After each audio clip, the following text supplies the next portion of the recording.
which appears to have greater connectivity with the United States government than one would expect from a mercenary outfit. And they appear not to have been involved in the initial phases of this operation, but were brought in after the fact, almost as if the United States and NATO were saying, oh, well, we need to come in and exert a modicum of control over this, or all of our investment's going to be gone, because that's what happened. They poured billions of dollars into creating this strike force, and it's gone.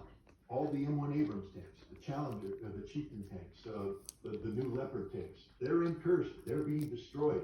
These were tanks that are supposed to be down fighting the battle in Donbass, and they're all being destroyed. The Marder infantry fighting eagles, the Bradleys, the Strykers, they're all being destroyed right now. This was a huge investment by the NATO and the United States, and it's now being squandered in Kursk. And so I think we now are seeing some of these